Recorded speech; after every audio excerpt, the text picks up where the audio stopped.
Oi, crianças, eu sou a Tia Aninha, tudo bem com vocês? Hoje eu vim aqui para nós memorizarmos o versículo dessa semana. E na lição passada, vocês viram que milagre que o Senhor fez com a vida do pai do Samuelito. Ele orou e o Senhor trouxe o seu pai de volta para casa. E eu queria que vocês memorizassem esse versículo, procurassem a Bíblia de vocês para que nós possamos estudar, tá certo?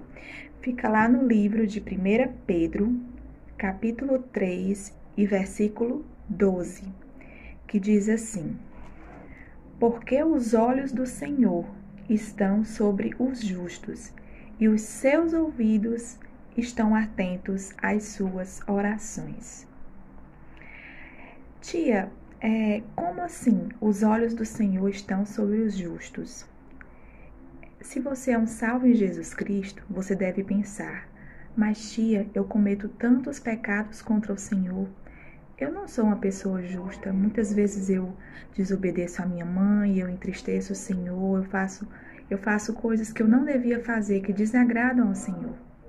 Mas a Bíblia diz que, por meio do sangue de Jesus, se você creu em Jesus como Salvador, você é justificado. E o Senhor não olha mais os seus pecados. Ele lhe vê como alguém justo. O versículo diz assim: Porque os olhos do Senhor estão sobre os justos. Creia que o Senhor está com seus olhos sobre você. Porque você é um salvo, você creu em Jesus como seu Salvador e pediu a Ele para morar no seu coração e na sua vida. E os seus ouvidos estão atentos às suas orações. A oração é uma forma da gente se comunicar com Deus. Você viu que o Samuelito, ele orou ao Senhor, pediu muito que Deus trouxesse o pai dele de volta para casa. E é por meio da oração que nós podemos nos comunicar com Deus. Às vezes o Senhor atende aquele nosso pedido e às vezes o Senhor não atende exatamente como nós pedimos, porque nós sabemos que Deus, ele é o Senhor do tempo. Ele conhece o passado, o presente e o futuro. Ele sabe o que é melhor para nós. E embora muitas vezes a gente ache que a gente ora e as nossas orações não são respondidas, nós precisamos crer que o Senhor está atento, escutando as nossas orações.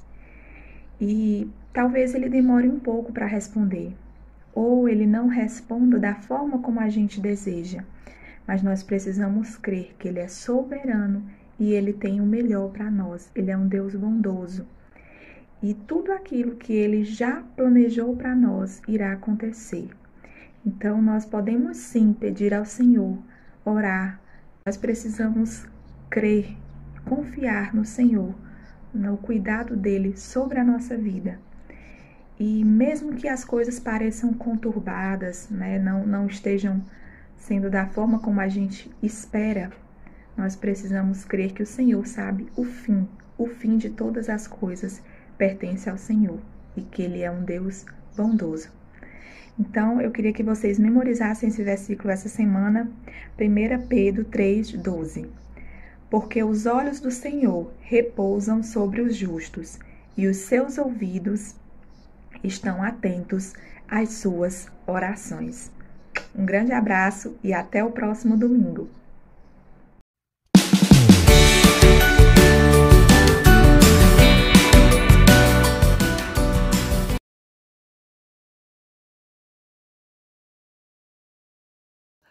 Oi, crianças, estamos na nossa quarta lição missionária, um milagre para Samuelito. Eu estava atenta ao versículo que vocês estudaram hoje. Achei muito interessante. Como é bom saber que os ouvidos do Senhor estão atentos às nossas orações.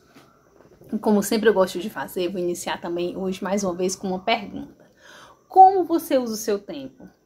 Todos nós sabemos que um dia tem 24 horas, ou seja, os ponteiros e o relógio, eles fazem 2 círculos durante um dia. Mas eu sei que, como toda criança, você tem muitas ocupações.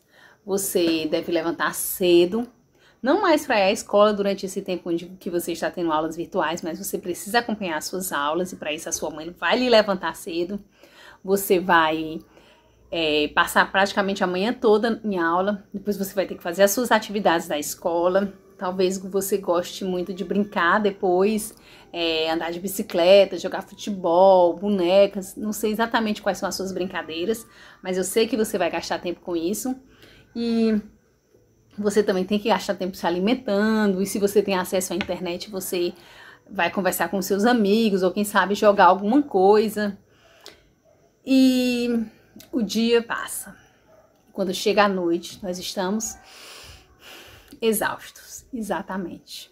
E qual é o momento que você tem para colocar diante de Deus as suas orações, de conversar com Ele? Eu quero lhe dar algumas dicas sobre como Deus, como Jesus, quando estava aqui, nos ensinou. Alguns elementos que são muito importantes ter nas nossas orações. Primeira coisa, nós devemos nos lembrar sempre que devemos iniciar as nossas orações com adoração. Não precisa nada, não é nada difícil. É você dizer que você ama o Senhor exatamente por quem Ele é, reconhecendo que Deus ele é bom, perfeito, todo-poderoso. Você pode dizer isso para Ele com as suas palavras de um modo simples e verdadeiro. É importante também que na sua oração conste confissão de pecados. Que você, quando estiver orando, falando com Deus, você possa dizer para o Senhor aquilo que você tem feito que não agrada ao Senhor e pedir que Ele te ajude para abandonar os seus pecados. É necessário também que no momento da oração você lembre de agradecer.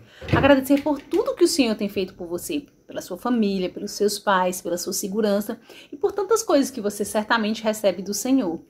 E também é muito importante que você lembre de pedir, de suplicar a Deus, de fazer de forma sincera os seus pedidos de oração por aquilo que são necessidades que você tem na sua vida. Mas eu sei que nem sempre é tão fácil assim a gente conversar com Deus, principalmente quando a gente é criança, a gente tem muita dificuldade às vezes de lembrar às vezes. E eu vi esse cubo que ele fica assim depois de montado e achei muito interessante propor a vocês fazerem.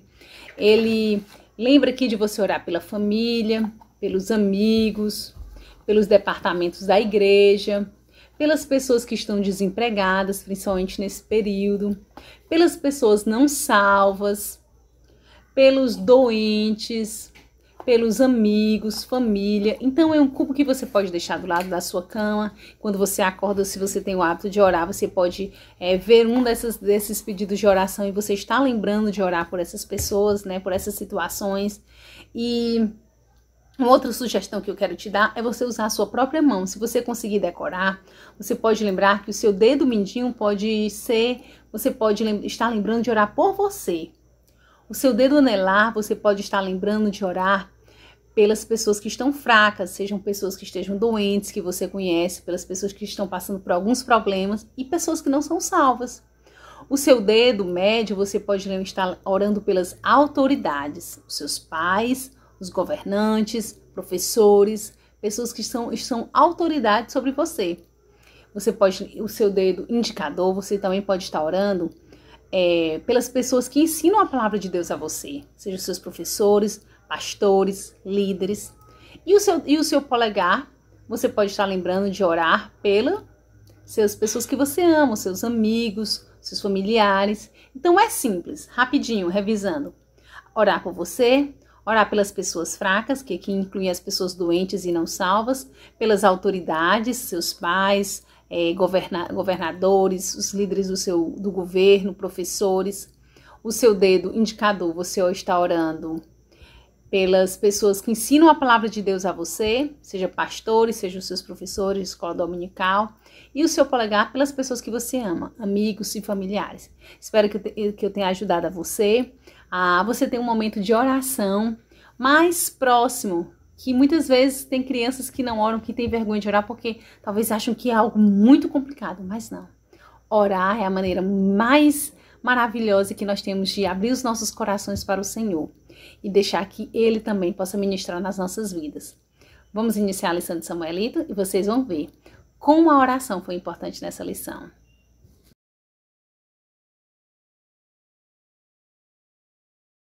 E Samuelito estava muito feliz com o retorno do seu pai para casa e como ele estava melhorando.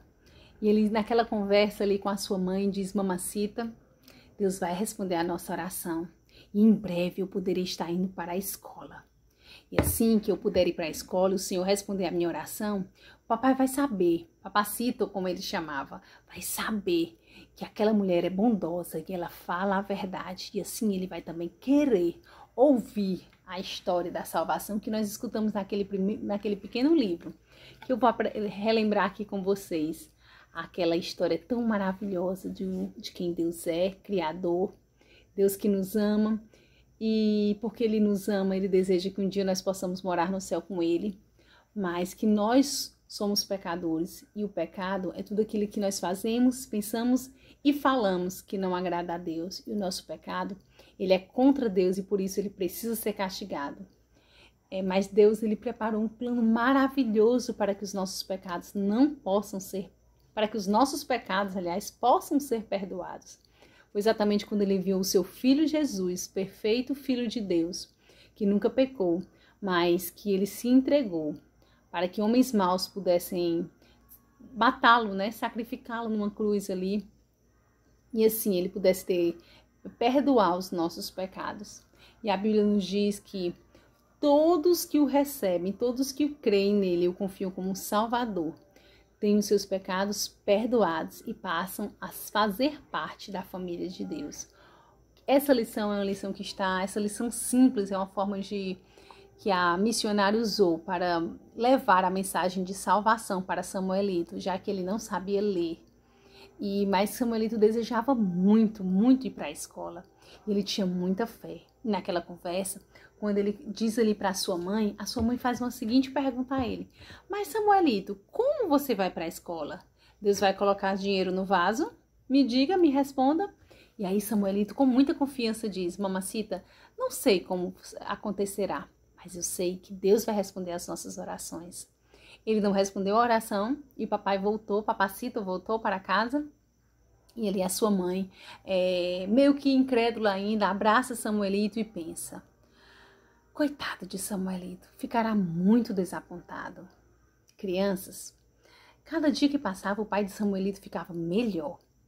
E Samuelito, ele continua, e logo ele poderia voltar a trabalhar. Mas Samuelito todos os dias ia para aquele ponto de ônibus fazer aquele trabalho de engraxate. E também aos sábados e domingos ele ia junto com a sua irmã Carmencita vender lagartos. Quando eles não conseguiam vender, eles levavam para sua casa, para que a sua mãe pudesse ali naquele fogão de lenha que eles tinham em casa, que era uma família muito simples. E ali eles tinham uma boa refeição. Mas Samuelito e a sua mãe, eles sempre ficavam esperando a volta da missionária. E ela ainda não tinha voltado, e eles ficavam meio que desapontados. Todos os dias Samuelito também orava bastante para que ele pudesse ir um dia estudar na escola. E uma das coisas que ele pediu também com todo o seu coração é para que Deus pudesse dar uma oportunidade a ele de contar a mensagem daquele pequeno livro que tinha levado eles a crerem na mensagem de salvação. Tanto ele como a sua mãe e a sua irmã Carmencita. Mas o seu pai não queria escutar, não, aquela mensagem. Na verdade, quando o seu pai, eles tentavam falar alguma coisa, ele dizia: nós já temos problemas demais e vocês ainda estão causando mais problemas com essa conversa. E ali encerrava aquela conversa. Mas Samuelito não desistia e continuava orando para que Deus pudesse dar uma oportunidade e pudesse abrir o coração do seu pai para ouvir aquela mensagem. E o pai de Samuelito ficou curado e pôde voltar a trabalhar. E quando ele ia trabalhar todos os dias, Samuelito, sua mãe e Carmencita se ajoelhavam para orar, pedir a Deus que também desse uma oportunidade do seu pai ouvir a mensagem de salvação. Eles sentiam que cada dia que passava, Deus era mais amigo. Carmencita ajoelhava-se também e sempre estavam orando para que Samuelito pudesse realizar o seu sonho de ir para a escola. De vez em quando, a mãe do Samuelito dizia: Samuelito, como vamos conseguir dinheiro para que você possa ir para a escola? Daqui a pouco você já vai estar grande demais e não poderá ir mais para a escola. Mas Samuelito dizia: mamãe, mamacita, Deus pode realizar um milagre. E também a mulher bondosa não vai esquecer de orar por nós. E daqui a pouco, esse milagre vai acontecer. E sabe o que vai acontecer também? O papacito vai crer que tudo que nós estamos dizendo para ele é verdade. E aí, ele vai querer escutar aquela história daquele pequeno livro. Lembram que aquela mulher bondosa, a missionária, tinha dado esse pequeno livro para Samuelito? E foi através dele que ele pôde contar várias vezes para sua mãe, para Carmencita. Talvez ele creia também, não é, mamãe? E aquela fé alimentava o coração da sua família. Mas havia mais uma outra pessoa que Samuelito estava tentando contar a história daquele livro sem palavras. Quem era essa pessoa? Você pode imaginar comigo? Sim, o cego do ponto do ônibus. Samuelito, ele sempre oferecia, sempre estava querendo contar a história daquele livro sem palavras para o cego. Mas muitas vezes ele rejeitou, não quis de jeito nenhum ouvir Samuelito. Mas como Samuelito ele era bondoso e muitas vezes ele dava esmolas para o cego, aquele cego quis retribuir a bondade, dando atenção para Samuelito, as palavras de Samuelito. Então foi ali que Samuelito disse: olha, eu vou lhe contar a história desse livro. Você não pode ver as cores dele, mas você precisa acreditar em mim. Se você pode acreditar em mim, por que você não pode acreditar em Deus? E ali, Samuelito começou a falar as lições, as histórias do livro sem palavras para o cego. E ali ele pôde contar para o cego que o céu era um lugar onde não existia nenhum tipo de defeito, que nós receberíamos corpos perfeitos no céu. Lá não tinha doença, lá ele um dia poderia ver. Se ele pedisse a Deus para perdoar os seus pecados. Se ele fizesse isso, Deus iria morar no seu coração. E iria mesmo, e ele poderia crer. E a partir dali ele passaria a se tornar membro da família de Deus. O cego ouvia aquelas palavras, mas meio que triste. Muitas vezes até ele ficava pensativo sobre aquilo ali. Às vezes Samuelito olhava para o cego e pensava até que ele estava dormindo debaixo daquele grande chapéu mexicano. Mas na verdade, o cego estava pensando sobre aquelas palavras que Samuelito tinha dito para ele. Um lugar onde não havia dor, não havia tristeza e não havia doença. E ele começou a pensar como seria maravilhoso ele morar num lugar assim. Mas ele pensava, não, Deus não vai querer alguém mau como eu. Afinal de contas, eu sou cego porque eu sou assim, porque eu sou mau. Ou não era assim? Será se seria verdade? Aquele cego pediu para que Samuelito pudesse contar novamente aquela história para ele. Ele pôde escutar muitas vezes. Mas conforme Samuelito ia contando aquela história da palavra de Deus para o cego, aquelas verdades iam encontrando um lugar no coração do cego. E durante um tempo, ele pensou e ele creu. E aí o cego passou a se tornar um membro, ele nasceu de novo e passou a se tornar um membro da família de Deus. Quando ele reconheceu que ele era pecador e que só existia um meio para que os seus pecados pudessem ser perdoados, ele recebeu Jesus como seu Salvador. E agora, depois que o cego creu na mensagem de salvação, Samuelito ele orava mais do que nunca para que o seu pai também pudesse crer. Um dia um grupo de homens desceu de um ônibus ali naquele ponto onde Samuelito fazia o seu trabalho de engraxate e deram a entender que iriam ficar na vila. E Samuelito rapidamente foi oferecer o seu trabalho de engraxate, mas logo eles despediram Samuelito e começaram a conversar com homens que ficavam ali sem fazer nada ao redor do restaurante. Começaram logo a conversar e o cego parou logo de tocar. E Samuelito começou a ficar atento àquelas conversas e de repente ele pôde escutar: vamos precisar de muitos ajudantes. Será se vamos encontrar pessoas dispostas a ajudar? Outra pessoa respondeu: sim, vamos ajudar. E Samuelito viu eles entrarem no restaurante, que era também uma espécie de pensão, onde as pessoas que chegavam de fora se hospedavam naquele local. Então ele pensou, eles devem demorar aqui na região. O que será que eles vão fazer? E o menino deu um pulo e bateu nas costas do cego perguntando, o senhor ouviu? E aí, o cego, todos estavam entusiasmados. Quem eram aqueles homens? E o que é que eles disseram? O que foi que eles falaram? Por que Samuelito ficou tão empolgado? O que foi que Samuelito escutou? Nós vamos ter essas respostas, mas na próxima lição. Eu espero você.